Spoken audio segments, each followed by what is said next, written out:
The scorching Arizona sun beat down on Catherine Winters as she frantically loaded the last of her belongings onto the small wagon, her hands trembling with a mixture of fear and determination.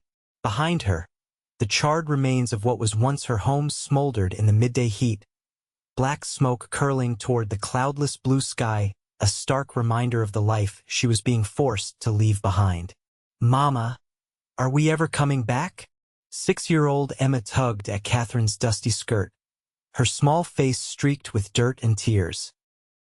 Catherine knelt down, brushing a strand of golden hair from her daughter's forehead.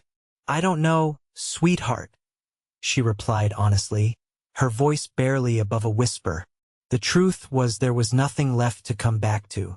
The ranch she and her late husband Thomas had built from nothing was gone, destroyed by the same men who had given her 24 hours to clear out or face worse consequences. "Why are those bad men making us go?" 4-year-old James asked, clutching his worn stuffed rabbit, the only toy he'd managed to save from the fire. Catherine swallowed hard, fighting back her own tears. Sometimes people do bad things when they want something that belongs to someone else. She wouldn't tell them the whole truth that Silas Burton, the wealthy cattle baron who owned most of the surrounding territory, had decided her small plot of land was perfect for his expanding empire. When she'd refused to sell after Thomas's death 6 months ago, Burton had made it clear he would take it by any means necessary. "Come on now, up you go." She lifted James onto the wagon before helping Emma climb aboard. "We need to be on our way before sundown." As she secured the last bundle, Catherine heard the distant sound of hoofbeats. Her heart raced as she reached for the rifle Thomas had taught her to use, prepared to defend her children with her life if necessary. She positioned herself between the approaching rider and the wagon, weapon raised. The figure that emerged from the haze of dust and heat wasn't one of Burton's men. Instead, it was a lone cowboy atop a magnificent chestnut stallion. He pulled his horse to a stop several yards away, raising his hands slightly to show he meant no harm. "Madam," he said, tipping his hat, "name's Ethan Prescott. I don't mean to startle you." His voice carried the rough edges of a man who'd spent years under the open sky, but there was a gentleness to it that made Catherine lower her rifle slightly. "What do you want?" she demanded, still wary. In her experience, strangers rarely brought good news. The man Ethan gestured toward the smoking remains of her home. "I was riding by when I saw the smoke. Thought someone might need help." His eyes, the deep blue of a mountain lake, traveled from Catherine to the children peering anxiously from the wagon. "Looks like I was right." Catherine studied him carefully. He was tall and broad-shouldered, with sun-bronzed skin and dark hair that curled at the edges beneath his wide-brimmed hat. A scar ran along his jawline, and the gun at his hip suggested he knew how to use it. Yet something in his steady gaze made her hesitate before sending him away. "Burton's men?" he asked, nodding toward the burned house. Catherine's surprise must have shown on her face because Ethan's expression hardened. "That man has left a trail of destruction across 3 counties. You're not the first to lose everything to his greed. And I won't be the last," Catherine replied bitterly, finally lowering her rifle completely. "We're leaving, heading east to my sister's place near Santa Fe." Ethan dismounted, moving slowly as if approaching a spooked horse. "That's a long journey for a woman and 2 young ones to make alone. These parts aren't safe, especially not with Burton's men watching the trails." "We don't have a choice," Catherine said, turning to secure her rifle on the wagon. "And I can take care of my children." "I don't doubt that, madam," Ethan replied, a hint of respect coloring his tone. "But an extra gun might make the difference between reaching Santa Fe and—" He left the sentence unfinished, but his meaning was clear. Catherine hesitated. Every instinct told her to trust no one, especially not a man she'd just met. But she was also practical enough to recognize the dangers ahead. The journey would take at least 2 weeks, across terrain filled with natural hazards and human predators alike. "What's in it for you?" she asked bluntly. A shadow crossed Ethan's face. "Let's just say I've got my own score to settle with Burton. Seeing someone escape his clutches would be payment enough." Emma, who had been listening intently, spoke up. "Do you have a horse like in my storybook? Can I pet him?" The tension broken, Ethan's face softened as he looked at the little girl. "Her name is Rosie, and she's very gentle. If your mama says it's all right, you can come say hello." Catherine watched as Ethan carefully lifted Emma from the wagon and showed her how to approach the horse, speaking softly and demonstrating how to offer her palm flat with a few blades of grass. The genuine kindness in his interaction with her daughter tugged at something in Catherine's heart, something she'd thought had died along with Thomas. "We leave in 10 minutes, she said finally. "If you're coming, be ready." Ethan nodded, the ghost of a smile touching his lips. "Yes, madam." As they set out, the sun beginning its slow descent toward the horizon, Catherine couldn't help but wonder if she'd made the right decision. The road ahead was long and uncertain, and Ethan Prescott remained a mystery. But as she glanced over at him riding beside their wagon, his eyes constantly scanning the landscape for potential threats, she felt something she hadn't experienced in months. Hope. The first day of travel passed uneventfully. They followed the old trading route eastward, the landscape gradually transitioning from the familiar territory of Catherine's former home to the vast, open plains that seemed to stretch endlessly in all directions. The children, initially excited by the adventure, had grown quiet as exhaustion set in. When they stopped to make camp for the night, Ethan proved himself useful, gathering firewood and setting up a small but effective perimeter around their site. Catherine prepared a simple meal of beans and dried beef, grateful she'd managed to save some provisions from the house before it was destroyed. As the children ate, Ethan kept his distance, respecting the family's privacy while maintaining his watchful guard.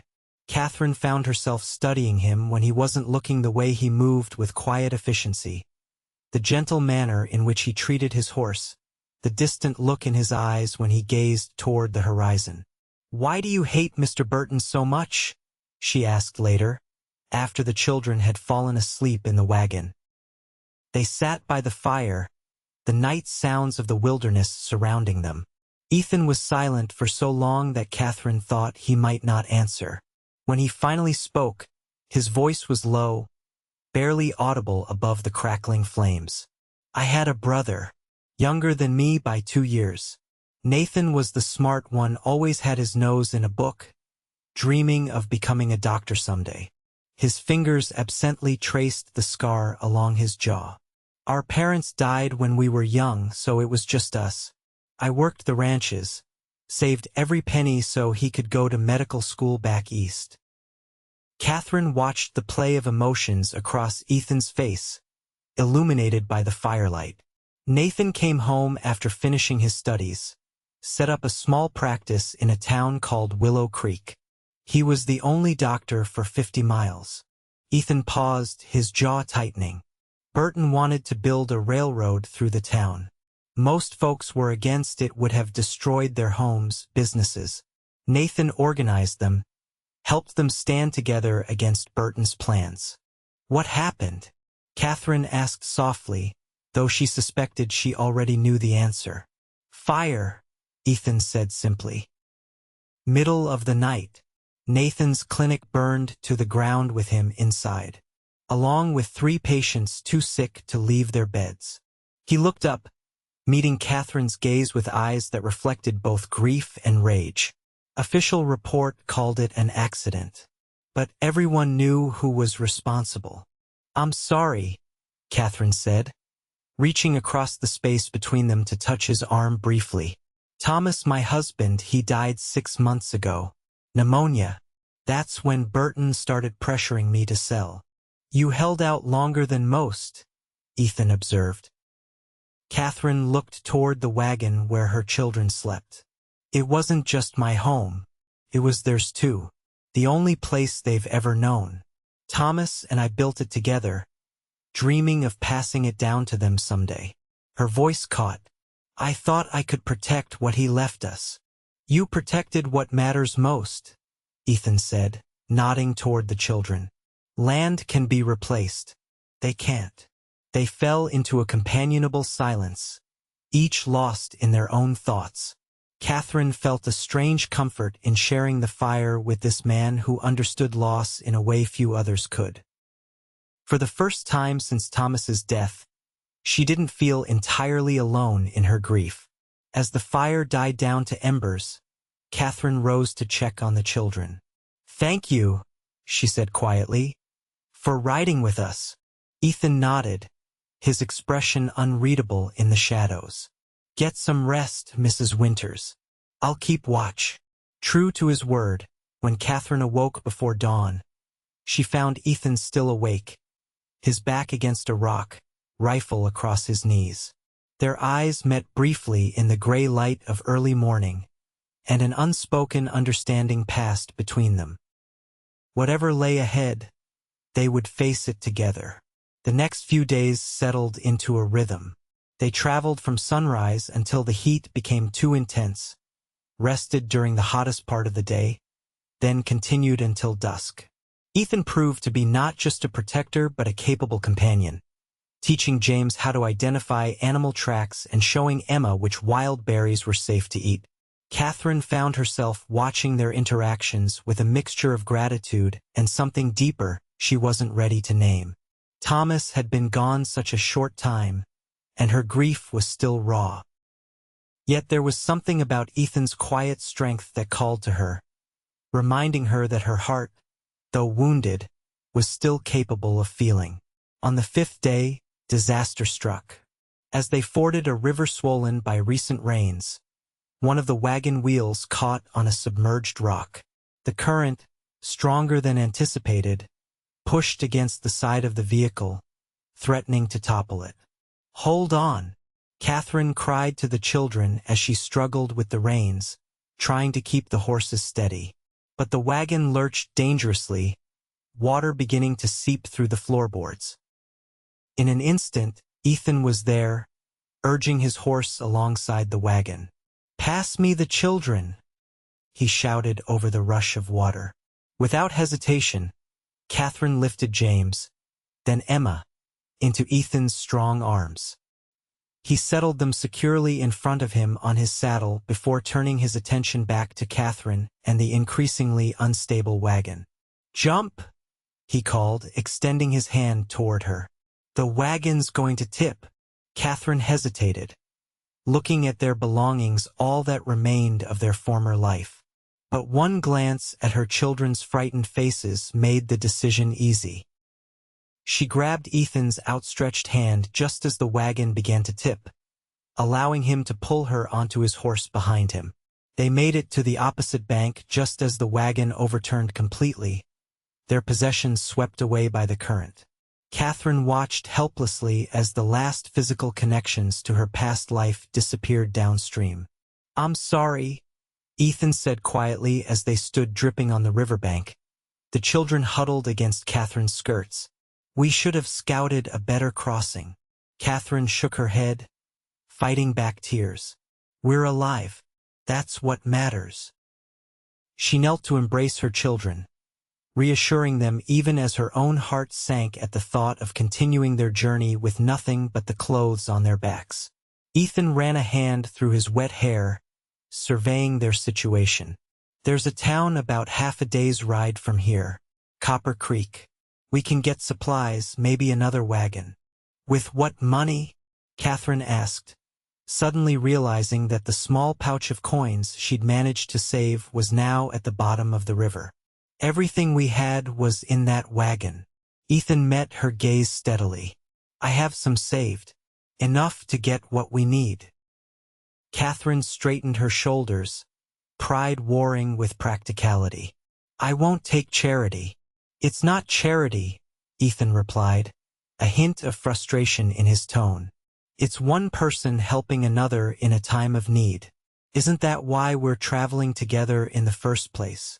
Before Catherine could respond, Emma tugged at her skirt. "Mama, I'm cold." The simple statement put everything into perspective. Catherine nodded at Ethan, swallowing her pride. "Thank you. We'll find a way to repay you. Let's just focus on getting somewhere dry," he said, lifting James onto his horse before helping Emma up as well. He offered his hand to Catherine. "It'll be a tight fit, but Rosie can handle it for a short distance." The ride to Copper Creek was uncomfortable. All four of them pressed together on Ethan's patient horse. But Catherine found herself oddly conscious of Ethan's solid presence behind her, his arms reaching around to hold the reins, creating a circle that encompassed her and the children. Despite the disaster they just experienced, she felt strangely safe. Copper Creek turned out to be little more than a dusty main street lined with a general store, saloon, small hotel, and a handful of other buildings. But to the bedraggled travelers, it might as well have been a metropolis. Ethan secured them a room at the hotel while Catherine took the children to the general store, where the kindly owner's wife provided them with blankets and hot tea while Ethan purchased new clothes and essential supplies. That evening, clean and warm for the first time since the river accident, they gathered in the small hotel room. The children, exhausted by the day's events, fell asleep almost immediately on one of the two narrow beds. "There's a man selling a small wagon and team," Ethan said quietly, standing by the window as Catherine tucked the blankets around her sleeping children.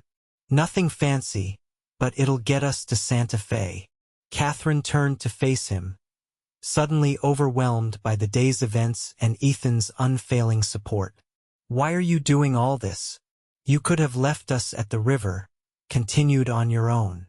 Ethan's expression softened as he looked at her in the dim lamplight. "Is that what you think of me? That I'd abandon a woman and two children in the middle of nowhere?" "No," Catherine admitted. "That's not the man I've come to know these past days." She hesitated, then added, "But your kindness goes beyond obligation or common decency. I just wonder why." Ethan was silent for a moment, his gaze moving from Catherine to the sleeping children and back again. "When Nathan died, something in me died too. I've spent 3 years tracking Burton, planning how to make him pay for what he did." His voice lowered. "I was headed to his main ranch when I saw the smoke from your place." He moved away from the window, sitting on the edge of the room's second bed. "These past days, riding alongside you and the children, it's the first time in years I've thought about something other than revenge." Catherine sat beside him, the closeness between them both comforting and charged with unspoken feelings. "What will you do when we reach Santa Fe?" "I don't know anymore," he admitted. "But I do know I can't leave you until I'm sure you're safe." Their eyes met, and Catherine felt a surge of emotions she hadn't expected. Gratitude, yes, but also a connection that ran deeper, a recognition of shared pain and resilience. Without thinking, she reached out and placed her hand over his. "Thank you," she said simply, "not just for the help, but for reminding me there are still good men in this world." Ethan's fingers closed around hers, warm and strong. For a long moment, neither spoke, the simple touch saying more than words could express. The next morning brought new challenges and decisions. The wagon Ethan had mentioned was indeed available, but at a price that would leave them with barely enough money for supplies to complete the journey. As they discussed options over a simple breakfast in the hotel's small dining room, the hotel owner approached their table. "Pardon the interruption," the older man said, "but I couldn't help overhearing your predicament." He introduced himself as Harold Baker. "My wife's been under the weather lately, and we're short-handed. If you folks are willing to work for a few days, I could offer you room and board plus a fair wage. Might help you get back on your feet before continuing your journey." Catherine and Ethan exchanged glances. The offer was generous and would allow them to rebuild their resources before facing the rest of the journey. After a brief discussion, they accepted. The next week in Copper Creek proved to be a turning point. Catherine worked in the hotel, cooking and cleaning while keeping an eye on her children. Ethan took on maintenance tasks and helped at the livery stable for additional income. The arrangement gave them stability they hadn't expected and a chance to recover from the river disaster. It also gave Catherine and Ethan time to know each other beyond the pressures of constant travel. In the evenings, after the children were asleep, they would sit on the small porch behind the hotel, talking long into the night. Catherine learned about Ethan's life before his brother's death, his years working cattle drives, the small homestead he'd abandoned in his quest for justice, his dreams of someday having a family of his own. In turn, she told him about meeting Thomas at a church social when she was just 18, their early struggles to establish the ranch, the joy of their children's births. Speaking of Thomas became easier somehow with Ethan. He listened without judgment, understanding that her memories were precious rather than painful. The children, too, blossomed during their stay. Emma quickly became a favorite among the hotel guests with her cheerful nature and curious questions. James, more reserved like his father had been, found a mentor in Mr. Baker, who patiently taught him to whittle simple shapes from wood. And in those quiet days, something shifted between Catherine and Ethan. What had begun as an alliance of necessity had deepened into friendship, and friendship was gradually transforming into something more. "The children adore you," Catherine observed one evening as they watched the sunset from their customary spot on the porch. Emma had fallen asleep with her head on Ethan's lap earlier, trustingly curled against him like she belonged there. Ethan smiled, a genuine expression that transformed his usually serious face. "They're special kids. You've done well with them, especially considering everything they've been through. They need a father figure," Catherine said softly, then immediately flushed, afraid she'd spoken too boldly. But Ethan merely looked at her thoughtfully. "Every child does," he agreed. After a pause, he added, "Catherine, there's something I need to tell you." The use of her given name, rather than the formal Mrs. Winters he'd maintained despite their growing closeness, caught her attention immediately. "Before we continue to Santa Fe, you should know." He hesitated, seeming to struggle for words. "Burton has men everywhere, including territories outside his direct control. If he's determined to find you, Santa Fe might not be far enough." Catherine felt a chill despite the warm evening. "What are you saying?" "I'm saying you might never be truly safe as long as he knows you're alive." Ethan's eyes were grave. "Unless he has a more pressing problem to deal with." Understanding dawned. "You're still planning to confront him." "It's the only way to ensure your safety and justice for Nathan and all the others he's hurt." Catherine shook her head, suddenly afraid. "It's too dangerous. Burton has dozens of men, resources, connections. I know what I'm facing." Ethan interrupted gently. "I've been planning this for 3 years. And what happens if you succeed? Or if you fail?" Catherine demanded, her voice rising slightly before she remembered the sleeping children inside.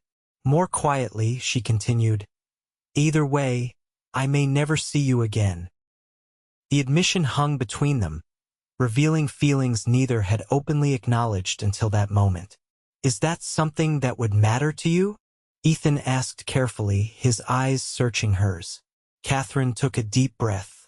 "Yes," she said simply. "It would matter very much." Ethan reached for her hand, his calloused fingers entwining with hers. "I never expected to find you," he said softly. "When I saw your burning home that day, I was just doing what anyone would do, offering help to someone in need. I never imagined that we would come to mean something to each other," Catherine finished for him. "Exactly." His thumb traced gentle circles on the back of her hand. "But now that I've found you and the children, the thought of riding away from you at the end of this journey." He shook his head. "I don't think I can do it, Catherine." Her heart raced at his words. What are you saying, Ethan? I'm saying that revenge isn't worth losing a future with you. His gaze was steady, unflinching. If you'll have me. Catherine felt tears spring to her eyes. The children and I would be putting you in danger. Burton would never stop looking for us. There are other places we could go. California, Oregon, somewhere far beyond Burton's reach. We could start fresh, all of us together. Ethan's voice was earnest. I know it's sudden. I know you're still grieving Thomas. But I also know that life is too short and too precious to let fear keep us from happiness. Catherine looked down at their joined hands, then back up at the man who had become so much more than a protector in such a short time. I need to think, she said honestly. For the children's sake, for all our sakes, I need to be sure. Ethan nodded, respect in his eyes. Take all the time you need. I'll be here. That night, Catherine lay awake long after the children had fallen asleep, her mind and heart in turmoil. She thought of Thomas, wondering if he would understand the feelings she was developing for another man. She thought of the children, how they'd already begun to look at Ethan as a steadfast presence in their lives. And she thought of the future uncertain and potentially dangerous, but also filled with possibilities she'd believed were forever closed to her after Thomas's death. By morning, she had made her decision. They stayed in Copper Creek for another week, saving money and preparing for the journey ahead, not to Santa Fe as originally planned, but westward to California. Catherine wrote to her sister, explaining her change of plans without revealing too many details that could place them in danger if the letter were intercepted. The day before their departure, as Catherine was helping Mrs. Baker with the hotel laundry, she glanced out the window to see Ethan in the small yard, teaching James how to throw a lasso while Emma cheered them on. The scene, so domestic and filled with joy, brought tears to her eyes. He's a good man, Mrs. Baker said, following Catherine's gaze. The way he looks at you and those children, that's not something you find every day. I know, Catherine replied softly. I never expected to find love again, especially not like this. The older woman patted her hand. Life has a way of surprising us when we least expect it. My Harold and I, we've been married 40 years come autumn. Know what he told me when he proposed? Said he knew I was the one within 5 minutes of meeting me. She chuckled at the memory. Sometimes the heart knows what it wants right away. No sense questioning it. That evening, after the children were tucked into bed, Catherine and Ethan walked together beneath a vast canopy of stars. The night was cool, the air fragrant with sage and distant pine. Are you sure about this? Ethan asked as they paused at the edge of town, the wilderness stretching before them like a promise. California is a long way, and there's no guarantee what we'll find when we get there. Catherine turned to face him, her decision firm in her heart. I'm sure about you, she said. The rest we'll figure out together. Ethan's face broke into a smile that outshone the stars. Slowly, giving her time to pull away if she wished, he leaned down and pressed his lips to hers. The kiss was gentle, reverent, a silent vow beneath the western sky. When they parted, Catherine felt a sense of rightness, of coming home after a long journey. We should get back, she said, though she made no move to leave the circle of his arms. Early start tomorrow. One moment more, Ethan murmured, reaching into his pocket. He withdrew a simple ring, a band of silver with a small turquoise stone. I got this from the trading post yesterday. It's not fancy, but... He took a deep breath. Catherine Winters, will you marry me? Let me be a husband to you and a father to your children.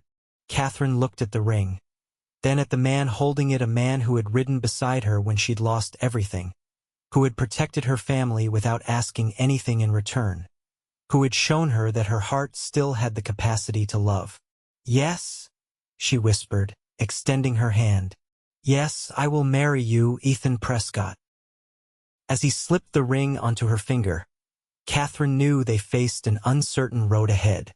Burton's threat still loomed, and the journey to California would be long and arduous. But for the first time since that terrible day when she'd watched her home burn, she felt hope not just for survival, but for happiness. The next morning dawned clear and bright, the kind of perfect day that seemed like an omen of good things to come. The new wagon was loaded with supplies, the horses harnessed and ready. The children, excited by the adventure ahead, chattered happily as they climbed aboard. Before mounting his horse, Ethan helped Catherine onto the wagon seat. Their eyes met, a world of understanding passing between them. "Ready?" he asked, his hand lingering on hers. Catherine nodded, her heart full. "Ready." As they pulled away from Copper Creek, Catherine didn't look back. Her home was no longer a place, but the people beside her, the children who carried her past in their features and hearts, and the man who had unexpectedly become her future. The wagon rolled westward, toward California and a new beginning. And Ethan rode beside them, no longer a stranger offering temporary protection, but a partner for the journey ahead. Whatever challenges awaited them, they would face them together, a family forged not by blood or circumstance, but by choice and by love. As the sun climbed higher in the azure sky, Catherine felt a peace she hadn't known in months. The road was long, but they had found each other, and that, she knew with absolute certainty, was enough.